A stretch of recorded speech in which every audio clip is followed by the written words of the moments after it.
This video will do a simple demonstration of creating and using a Python virtual environment.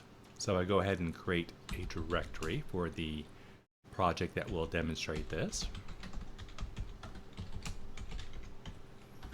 And let's bring up Visual Studio Code. And we see at the moment we've got no Python interpreter selected. Okay. I'm going to go ahead and create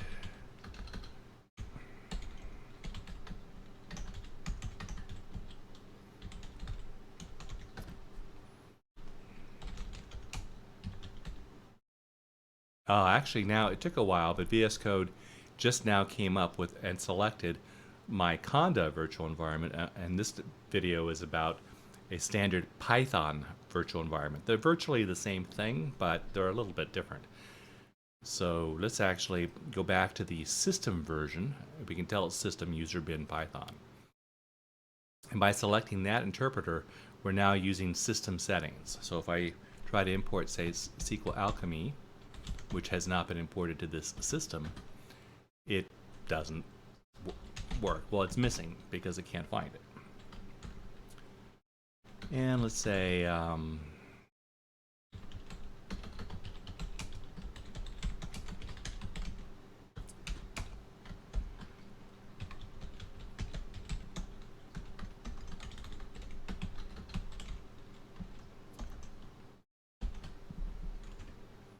okay, so if we can successfully import it, of course, this will actually be able to run. It can't run now because it couldn't find the import. Also, Visual Studio Code is trying to come up with other modules, Python modules that are not there, but we're going to ignore those for the time being. Okay, so we want to install this module with pip install, which pulls by default from pypi. And let's go ahead and create a virtual environment. So we simply use the system version, because that's what we're at so far, of Python. Specify the module we want to run, which is a virtual environment module, and then specify a name that'll be a subdirectory that contains all the pip install modules that we're going to install for this particular virtual environment. Let's call it my virtual env. Now normally you would say yes here, because then it would automatically VS Code would automatically make use of this, but we're going to do it manually just to show how this works in a little more detail. I'm going to go ahead and activate this environment, meaning we're just going to add a couple environmental variables that will point to this subdirectory as to where to install and use and pull already modules that we pip install. So source, my virtual environment, bin activate.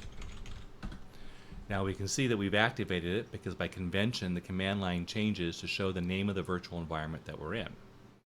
I can go ahead and run pip list, for example, and we can see that we have a bare minimum of packages already pre-installed in this environment, and of course one of them is not Sql Alchemy. Let's just import a standard module as well, just to make sure.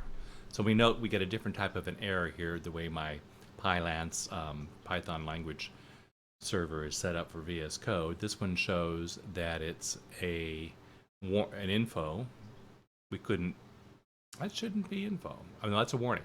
This is a warning side, this is the info. Warning, we couldn't resolve the import, and informational message, we're not yet using it, which is fine. But let's go ahead and print that as well.